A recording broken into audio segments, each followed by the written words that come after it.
see her level damage. So again. Man, I'm on the edge of my seat right now. Like, oh wait, this could be a lot of damage right here. Oh, never mind. I take it back. It's another quick. Wow.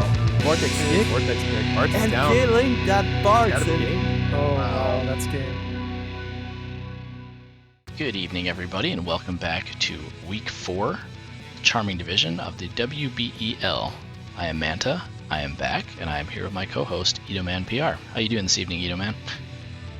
Doing pretty good. Good to have you here again with us, Manta. Thank you, thank you. I know a lot of you saw my post, and I just wanted to say that to those who reached out for their support and to offer their condolences, thank you very much. I truly do appreciate that from the bottom of my heart. And that is the end of my sappiness. So, with that, we're going to get right into the matches. I hear you have plenty of them this week. I sure do. So, for our first match, we have myself versus WickedAwesomeSausage. This was the Week 3 match where I wasn't able to complete at the time. So this is a little treat for you guys to get caught up. And I didn't read these standings off to begin this because by the end of it, we will all be caught up. So as we get into this one, Vincent looks like he's coming out with Evade, 2B, Seymour, and Kefka, and myself also coming out with my Strike Evade team. So let's see how it goes. Be interesting. So it might be a little bit of evade, a little fire and wind synergy. So it should be interesting. Who will out evade who? And on your side, I see 3 strike units. 2 P, Tifa, and Ether. I'm excited to see these units. So I was a little nervous walking in here because I saw 2B and I know how evasive she is, and I'm running 2 Earth units. And then I watched my Etcher run right there without buffing, and I'm thinking, wow, she must be really confident that she doesn't need any buffs to walk in there. So I'm feeling a little more worried now because she's just running across the map, no buffs, you know, full of confidence. I believe in her. I believe in her. I've used her to great effect, so I know she's capable of great things, Manta. Believe in her. Like buffs.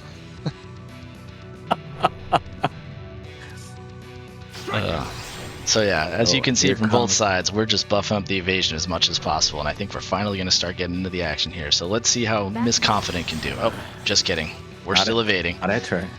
Not yet. Tifa's off in no man's land over here. Bumping up her evasion as much as possible. Oh, here we go. We're into the action. And there's not much damage. No status effects either. That could have been either a berserk or a confusion. Unfortunate that neither of them landed. Yes, so I've never really used her before. I honestly built her just for this tournament because I wanted to see what she could do. And apparently she can evade with no buffs. Who would have thought? Oh, there you go. All according to plan, Manta. Definitely. Totally according to plan. And this is where I get a little nervous, because apparently Kefka's the one with the accuracy. Oh, surprising, considering you usually think he's the least accurate unit. Indeed. But hey, she's got her dancing shoes on this evening, so can't really complain there. Alright, here comes the damage. Here comes the backup. Oh, was that Kefka? Is he down already? But he does have re-raise. And he does have a magic and agility boost. Etcher got it. That 2P got him good. Here's the part where I'm hoping she can evade one more hit, and she does. Oh, she's doing good. But okay. She's out of AP moves, I guess. I don't really know. But she might have, considering she didn't buff at all to get to your opponents. I think she kind of ran out of her dancing shoes to walk around to be there, but you know. She knew what she was doing. She seems to have this under control. Something like that. But I like seeing 2B do the little turn there because those status effects coming from Kefka, and he's got that big magic boost. I was pretty happy to see that evade and counter. And now he's down for good. So 2-on-1 here. I'm still kind of worried though because, you know, you see all those misses on the screen right now, and there's a hit. It does lower the strike resist, but it is a win unit. And right now my carry's an earth unit. And my wind unit is clearly not doing the evading that I hoped she would do. So we're down to a 1v1. But that evade counter is really doing work for me right now. Looking good, looking good. Just land one more to seal the deal. Oh. There's those status effects we missed earlier. Oh. Well thought out, AI. Indeed. So, there you go. There's my first match to start getting caught up. Full disclosure, I am completely surprised that I won that because I thought that 2B was going to be the end of me. And clearly, I'll have to work on my buff rotation if I do run this roster again. Not saying I will. Clearly. Not saying I will, but not saying kind of cool to use Etra for the first time. And I didn't realize that she acts like Neo from the Matrix without any buffs. So she's very dodgy. I'm giving my key of the match to her just burning through AP on the enemy's team. How about you? Definitely. I think her evasion drew the fire long enough for your other units to get in, and 2P took out Kefka's his first life in just one go, so that was pretty surprising. And right after that, 2P pretty much handled everything else, really. So that was very effective on her part. It was sad that Tifa took down the Seymour, but other than that, she didn't get to do much or dodge much for that matter. Yeah. From we'll work on Wicked it. Awesome. From Wicked Awesome Sausage, Kefka seems to have been prepared decently well, accuracy-wise. He was able to land some hits on your evasion units, including the Ether. The other units might have just been there with the evasion side, but not much accuracy to them. So they weren't landing as many blows. Indeed. I think I had enough as they needed. I think I had enough luck on 2B that even though, I mean, she's not the top accuracy unit in the game, she had enough luck, and I think I had accuracy on my trust stones as well, so that kind of played a factor. But she also has, in case she did not have the luck, she does have her guaranteed hit there, so you would have been covered with 2P at least. True. Who would have thought the evasion unit counters evade in the accuracy form? But GG's to Vincent that way. For sure, and let's get into this week's matches. GG. Congrats on your first win. Thank you. Next we have Detto versus Sandrooster. So Detto's bringing out the Spear Team plus Blade, and Sandrooster with his Cold Triangle, Glassy, Dia, and a ranged unit on this weird range height map. So let's get into it and see how it goes. Interesting. There's a lot of room here for Eliza to take advantage of the distance it's gonna take Detto to get over to Sandrooster's side. So let's see if they have what it takes to cross over untouched.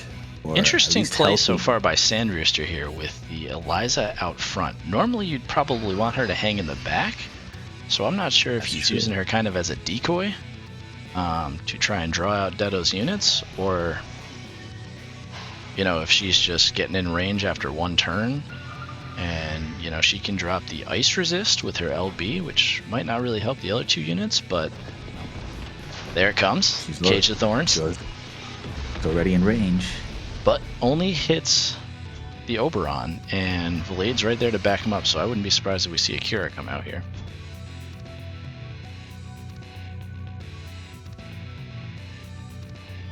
Healing incoming.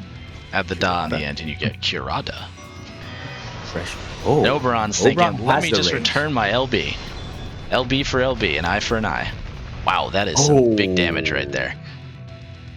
There goes the ranged unit, shot down by a spear unit. So who has the real range here? It's almost Now like we they're got a both- Lancer throwing their spears across the map.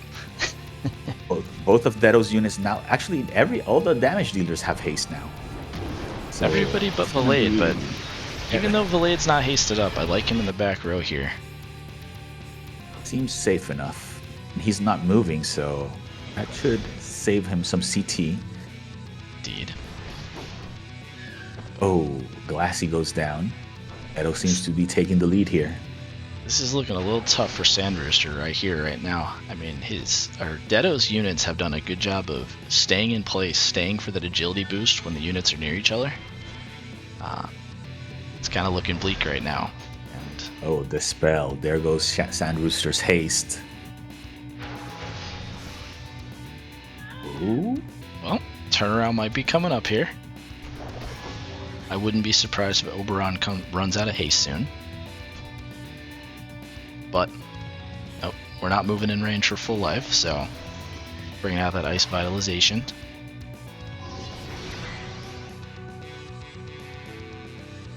Trying to defend against some attack types that Dea does not have.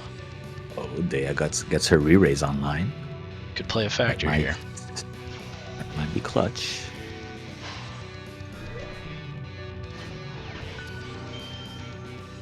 And Oberon says, I got a lot of AP already, but you can never have enough AP in this game.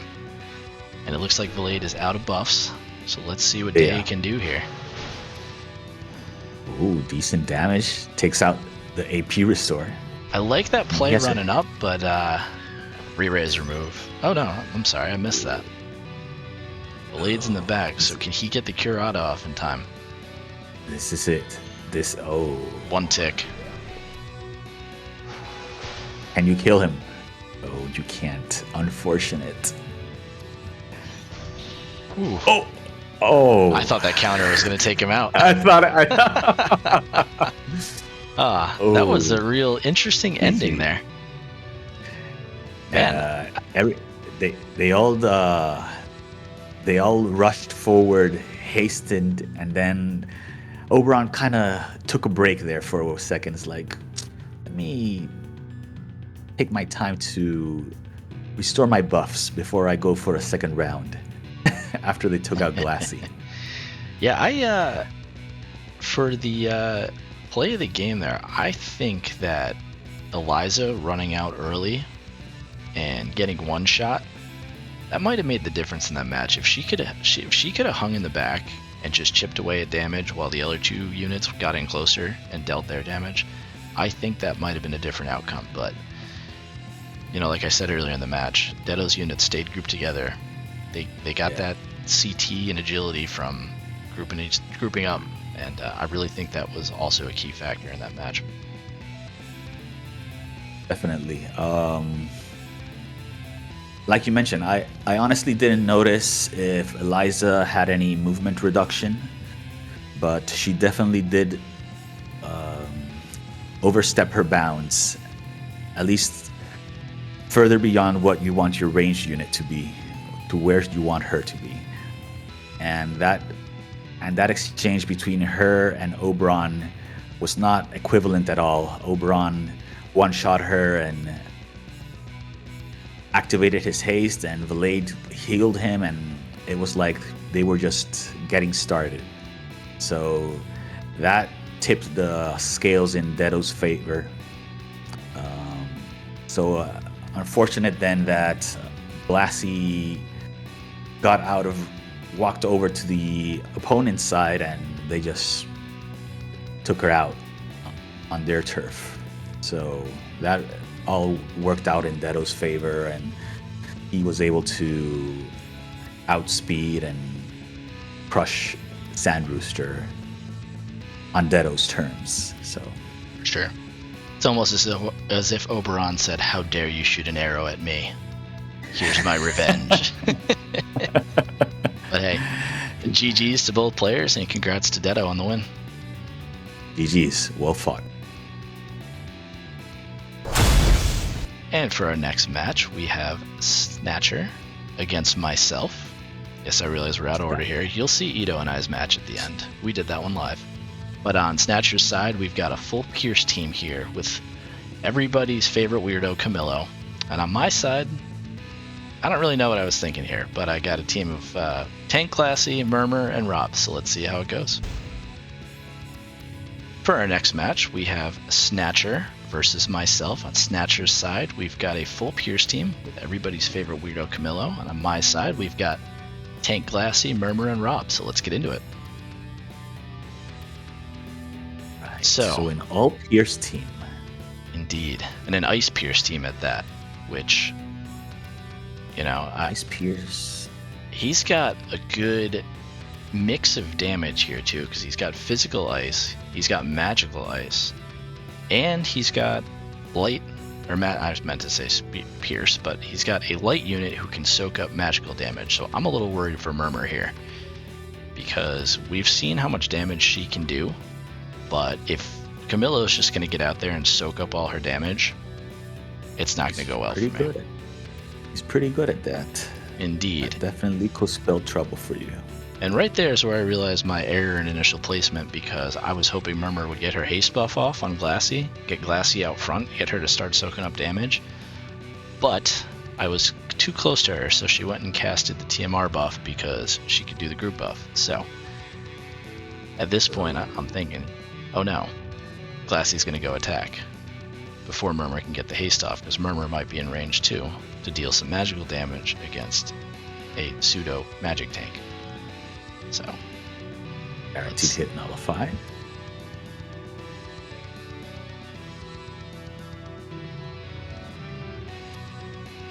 And that right there is what I was worried about. Grouping up and taking AoE damage. Yep, not looking good. Remember, it's at half HP already. True. Camillo took nothing from that. Like I said, pseudo magic tank. However, with Glassy in the mix, he's not dealing much damage either. So here's the part where I'm hoping she can get out away from an AoE and hopefully draw some of that firepower away from Murmur, and let Rob's get in range to see what he can do. But he's hasted, so maybe that'll give him a chance to get into the action before it's too late. We got an early proc on the heal back from Glassy, which I'm not too excited about, and Jaden with the larger AoE than I thought. I think Murmur got chained, right? She hadn't gotten a turn yet. Correct. After the first strike. That hurt. So here's our boy who likes to rob everyone and pulls, finally joining the fray, and he also decides to group right up. So this could be it. This could decide it. Yep. Oh! Not packing enough evasion for that one. So I gotta say, taken out by the MR. Indeed. Props to Snatcher on the accuracy there, because I was hoping Rob would be evasive enough, but apparently I didn't build enough in there. Here we've got a tank versus 3, and she's out of AP for the most part. So this is not where you want to be. Nope, but it's not okay. Looking good. It's not looking good for Manta. And here comes Jaden to finish off Summer Glassy. Indeed. This is not proper attire for a cave. This is not proper attire for a cave, Summer Glassy. So I gotta say, props to Snatcher there. He had some great positioning. His team moved really well together, and I didn't get the buffs that I should have gotten off there. That both of those things together really swayed the match, I think. What are your thoughts? Definitely. I'm gonna have to give the key to this match Numero's favorite reason, the power of teamwork and friendship. Like you mentioned, ShadowSnatcher's team was moving in sync, and they were able to chain down and take advantage of all that pierce damage that landed on your side. Unfortunate for you, Summer Glassy Murmur stood next to Summer Glassy, and that was not good for her. So yeah, maybe on your side the initial position could have could have maybe had a different result for you had Summer Glassy been able to get a little bit further apart. Yeah. I think if she had gotten out in front, because Murmur's got that weird, sometimes prioritizes healing AI, so if Glassy was, half health or below, she probably would have prioritized Kira's from the back. And, I mean, even though I lost there, you saw how many hits Glassy took before she went down. That pseudo-healing could have definitely helped sway the match in a different direction, but you never know with Rob's lack of evasion, so who knows? Maybe next time. That hurt. Indeed. Maybe next time. But, well, GG's. Congrats to ShadowSnatcher on the win. Indeed, GG's to Snatcher. For our next match, we have Turambar versus Maverick. On Turambar's side, we have Rain, Elsie, and Winter Ravies for the full Greatsword comp. And on Maverick's team, we've got Grifford, Zazan, and Chunak for a Cold Triangle. So let's get into the match. So I'm noticing the Chunak again from Maverick. So question is, will Turambar have the accuracy to take out this Chunak? That is the question, isn't it? Yes. Another thing I think we might see here that could play a part in this match is, can Zazan get out in front and do any of his charm shenanigans? Because we've seen what he can do before when he gets out. I believe, if I'm not mistaken, Numero won a match he should not have won last season because of Zazan's charm. Oh, look at that tech. Frostbite nullified. So Maybe. he was expecting this Winter Ravies. For sure. Not sure if Turambar had any other sort of source of frostbite, but Maverick came prepared. So let's see. I kind of like this play by Grifford running backwards and buffing, because now he's going to probably take another 2 turns to get into the fight. And if Chunak can start evading, then that's really going to give Grifford a chance to come in and possibly clean stuff up. However, against Rain and his, bad elemental matchup there, we'll see what happens. Well, Chunak managed to take down Elsie almost to half her HP, so that was pretty well on his side. I'm not surprised that Rain missed Chunak, but will the other units be able to land a hit on Chunak? Ooh, accuracy down. Good counter right there. Grifford is finally in range, and here comes the LB. Is this going to take down Elsie? Ooh, Looks like yes, it will. It is. That was some pretty big damage there. Maverick on the early lead. Oh my gosh. Oh. That normally you see when Rain gets punched by a strike unit that happens, but I don't usually see that with a slashing unit. Well, Rain is good at AoE resistance, but he didn't take that single target attack well at all. Oh, he did not. And now it's just Winter Ravies, who did not have the accuracy to hit Chunak either, so Maverick looks like he's going to just sweep this. Can we pick up a kill here against the Zazan? Oh, even less accuracy. Well, that hit both, and that was pretty big damage, but unfortunately, with Courage already procced. Even with the accuracy down, he landed the hit on Chunak. I wonder what the hit rate on that was. Well, we're going to edit this piece out, because they immediately did that. Okay. So, looks like that's the end of that match. That was a little bit spicy there at the end, that double high damage. It was nice to see Ravius almost, she was down to Courage, but she did a pretty good job of turning that fight around at the very end there.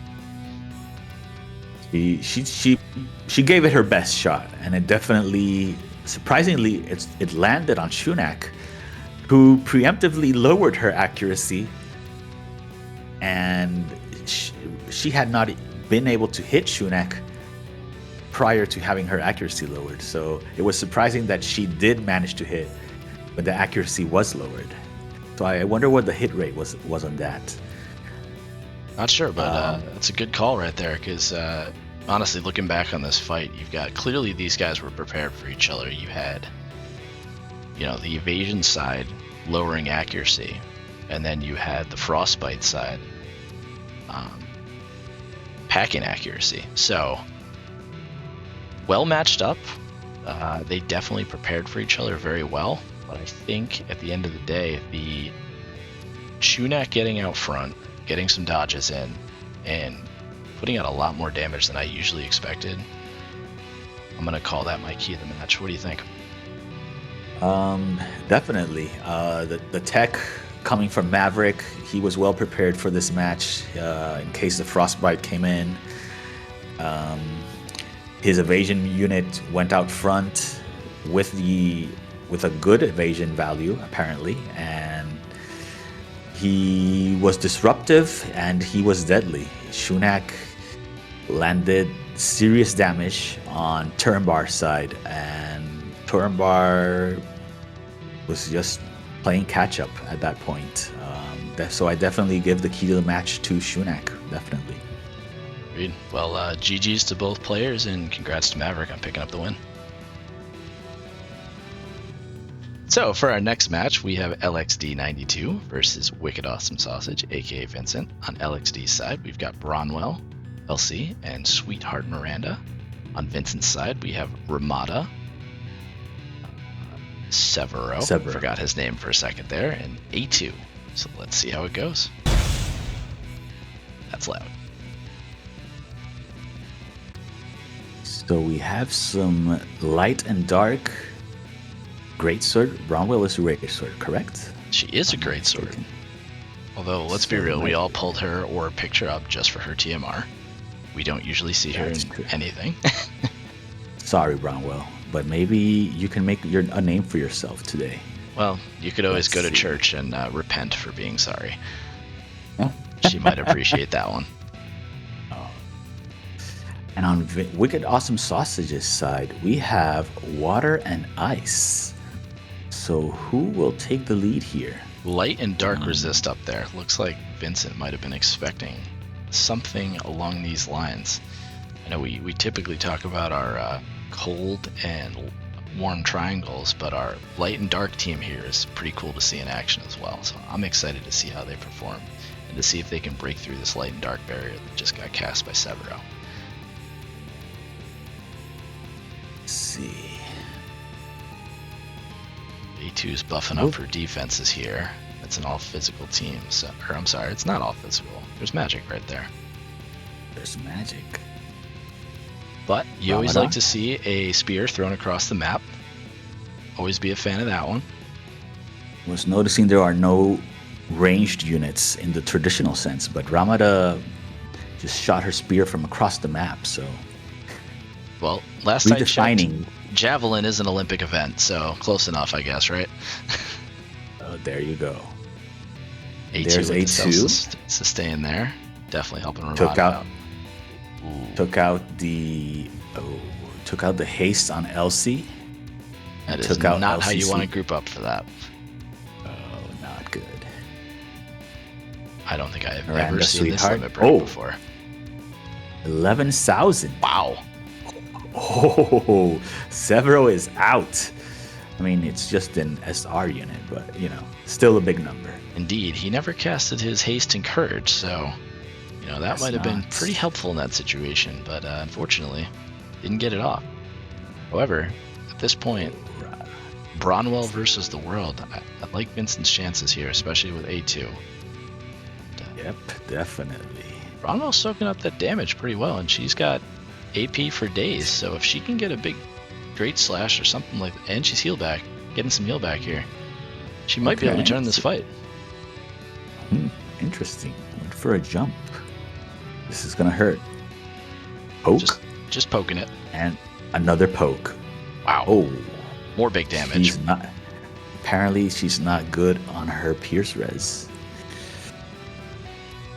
No, but she's pretty low on AP, and A2 apparently just wants to keep jumping up to the ceiling. Ooh, and there she goes. Ooh. I gotta say, that match was a lot closer than I anticipated. I think that Vincent played his opening buff rotation really well there. Light and dark resist against a full light and dark team. Obviously, I realized by the end of that a few turns had passed, but definitely the opening buff rotation was on point. Severo not getting off his haste and courage buff was clearly spelling his own demise, but you know, A2 at the end of the day just does A2 things. So what are your thoughts on that match? I agree with you. Definitely did not expect it to be as close as it ended up being. Wbel put up a better fight than I thought. But WickedAwesomeSausage came well prepared. I mean, LXD's roster is mostly light and dark units from what I can recall. So, you know, he made the right call, came prepared for light and dark, and A2 is crazy strong. So they were able to catch LXD's team grouped up, and they were able to capitalize on that and deliver some serious damage that unfortunately LXD was not able to recover. I mean, Wbel recovered from it, but still wasn't enough to, at that point, to turn the match in her favor. Yeah, I thought, well, two things on that. One, that is the wrong time to group up when he's casting that Waterga, or however you pronounce it. But, you know, even after that attack, and it looked like it was over right then and there, LXD almost pulled that comeback off. So I got to say props to him for, well, really props to Wbel for popping off. Definitely. But yeah, so GG's to both players, and congrats to WickedAwesomeSausage picking up the win. GG's, well done. And for our last match of the evening, we've got Dervis versus that guy in the bottom left. So, on Dervis's side, we've got Lorenzo, Howl at the Heavens Blade, and Valade for a cold triangle.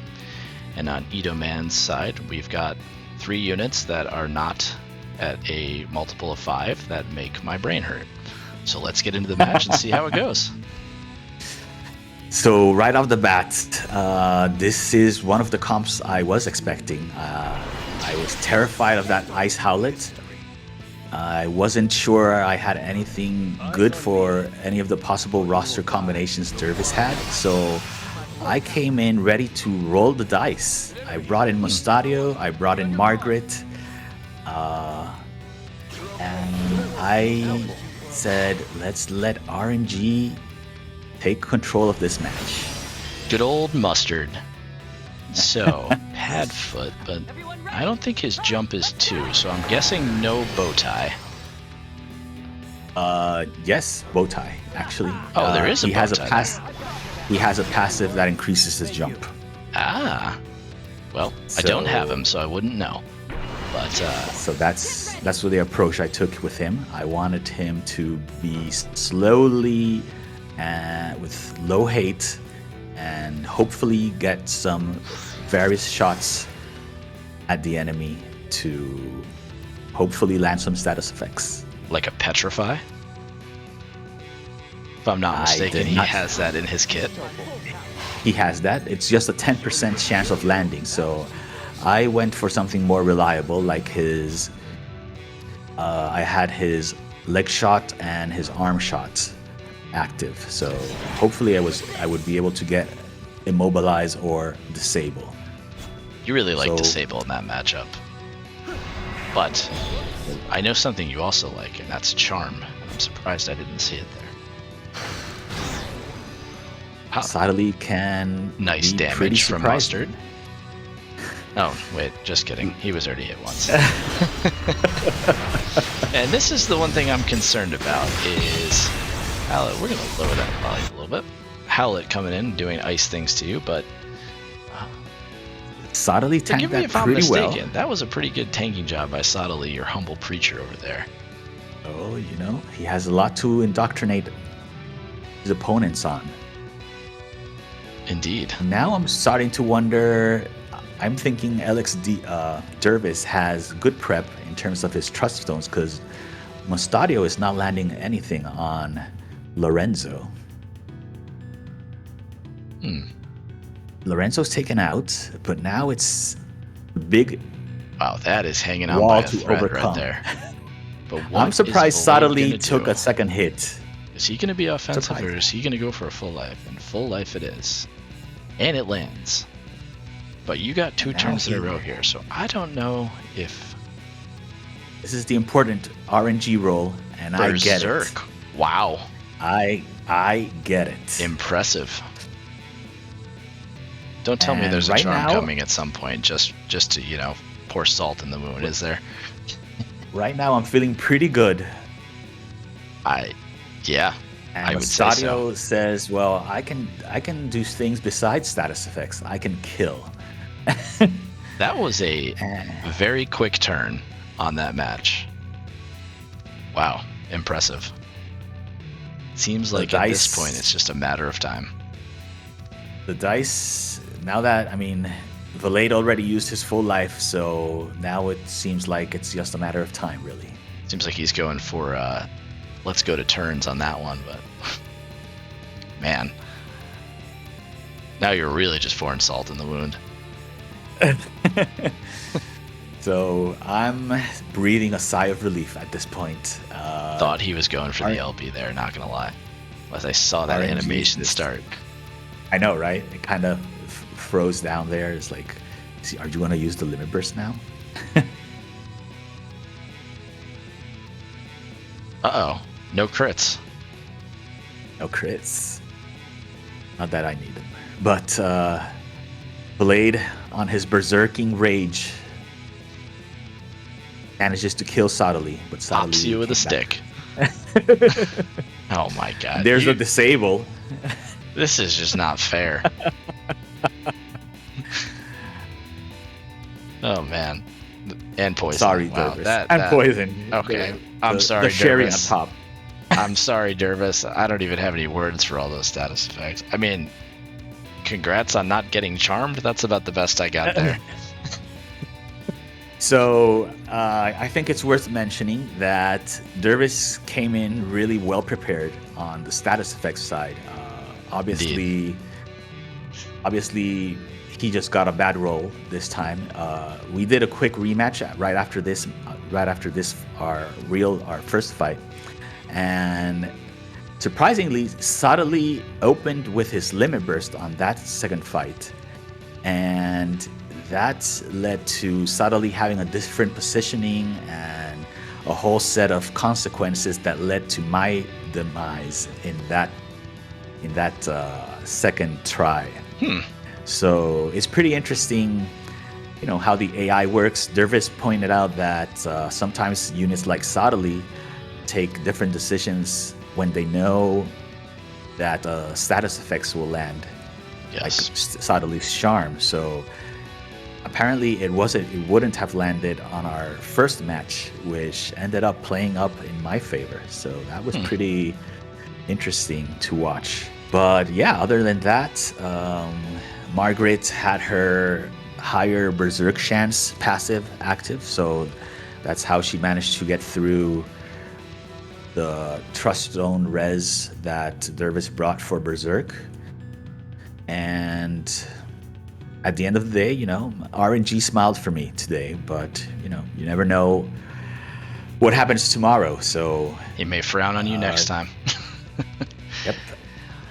So what did you think? What would you?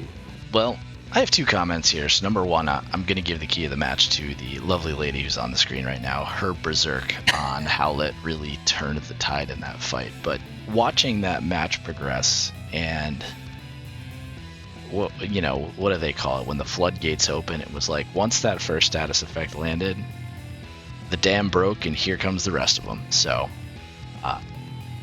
Pretty much. although not the key of the match at first, well, I guess it was with her berserk, but it was very exciting for you and kind of cool to watch. And I'm sorry, Dervis, but seeing that many status effects land in one match is definitely pretty cool. So GG's to you both, and congrats on picking up another win. GG's, and shout out to Sadali for that tankiness against Dervis's Howlet. I was pretty surprised that he took two hits and barely survived with his life, with his first life. Well, GG's to you both. GG. Wow, nice title. And also, welcome to the Whimsy Shop. All right. So, fellow guildie who is not in Lucis, we've had this match a few weeks cooking, so I'm excited to finally make it a reality. I'm happy to be back. It's going to be fun. Let's do this. Good luck. Let's have some fun. So, as this gets rolling, you'll see this pretty soon. Looking at your roster, I really wasn't sure what to bring, so I didn't really overthink it. And once this loads, I'll finish my thought. Same thing I brought in week 1. Gracious and Ice Howlet. Yeah, I was concerned mostly about Sadali, so I thought Howlet might be a decent matchup. And yeah, thought Liarte's got the accuracy in case you brought some evasion against me, and we'll see if how I built her actually works at all, because she barely has any VC support. So this positioning is different from any of my tests, so it should be interesting to see how my team acts and moves. I was not expecting this team. I thought you might go for a strike approach, honestly. Well, I brought as you can see there, the Dragon's Bloodline, in case your humble preacher came to play, because, he's just so charming and all that. But I guess when you get one shot, that doesn't really help much. Slammed in the face. Knew I should have put bow tie on her. Oh, man. Well, let's see if he can hit anything. Or he's not in range. I don't know which it is. Probably not in range. Probably. I don't think he has a lot of range, right? Not a ton, no. I gotta be honest, I have no idea what Ziza does. Range-wise or AoE-wise, because I don't think I've ever used her once in my life. So this could be over pretty quickly. I brought her because you wanted to meet Ziza, so... That's true, I did. Okay, we're alive. That's good. Okay, took that pretty well. Walk down. I have a feeling he's gonna go for... Nope. Accuracy is not there. I was gonna say I thought he might just go for Lizette, but now I'm thinking you might have strike evade on both sides. Her Rain Rush. That's soaked up pretty well. So I guess she's just trying to break the barrier. Apparently. I wouldn't have expected her to use it otherwise. Yeah. I do not like that I barely see Howlet in this rotation right now. For the fans, here we go. I have never seen this before. Oh, big damage. That worked pretty well. Man, I did not think she would handle Howlet so well. I have a feeling this spells disaster. Hanging on by a thread. And here comes Ziza for the I think that thread is going to be cut now. Alrighty, well, I guess I should have put bow tie on Liarte like I thought. What a crushing defeat for our enemy. A pleasure to meet you. Told you I was handing out wins, you just had to earn it. Oh, man. The W at Whimsy Shop stands for win. When it's the person buying. The customer always wins.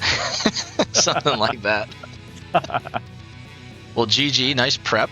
Nice thrown to the wind initial placement that apparently worked in your favor. And well, because every other setup I had, if you noticed, Sadali. My original plan was to have Ziza walk forward like in a cross space away from Lisette, and then have Sadali buff both of them at the same time. Okay. And that would make him go into Immortal Dogma on the second turn. Right. Which he didn't use on this fight. Yeah. And from there, had Ziza not been in range, she would have used her Shadow Cast, which would have made her more evasive. Not that she needed it. And pretty much from there, just see what happens. At least that was my initial setup. Like I mentioned, I had prepped more for.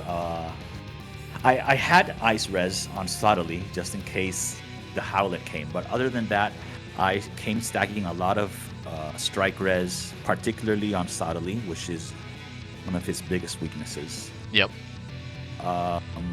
And I came with Stop Res on Ziza in case you tried the Liarte or the Summer Glassy.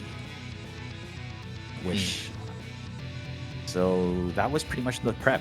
If you came in with Evasion, I had Accuracy Stones on Lisette. Okay. So pretty much that was my setup. I didn't really know. I was expecting maybe the Etcher. Yeah. So I envisioned that since you mentioned that you picked her in honor of me. True. That wasn't my play there. So I thought you would try a strike team. That was just the thought process behind it. I didn't think more beyond that. So that would have been an interesting. I think that would have been an interesting battle because Sodali would have been good against both the Earth units, but I'm not sure if he could hit them, and Lisette would have been not so great against them.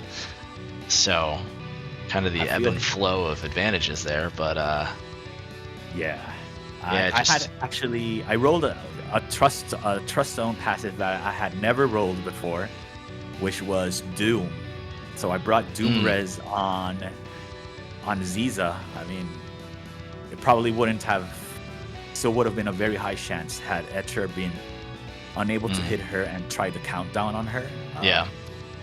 It still would have been a very high chance. But I was like, just maybe if he does try that, it'll get a lull if I somehow avoid Doom. Yeah. Truth be told, I'm pretty sure I have countdown turned off, but that's okay. Okay. So, I saw ship deck. I brought the one missile unit I had, and she didn't get to do anything except for cast her anti-charm buff, which never came into play. So, the plan worked, except for the whole dying repeatedly thing. Well, so, anyways, GG's. I guess that sums it up. So, GG's. Glad to finally have gotten this match in. Me too. So after 4 weeks, and maybe more importantly, everyone finally having an equal number of matches played, the Charming Division standings are as follows. Itomanpr, all alone at the top with a 4-0 record. Below him we have Turambar, Maverick, and ShadowSnatcher at 3-1. Next we have WickedAwesomeSausage, sitting at 2-2. And behind him we have LXD92, Sandrooster, Detto, Dervis, and myself, all with 1 win. So, it's interesting. I guess you could kind of call this one a Shoutcaster sandwich. But thank you all for tuning in, and we'll catch you next week.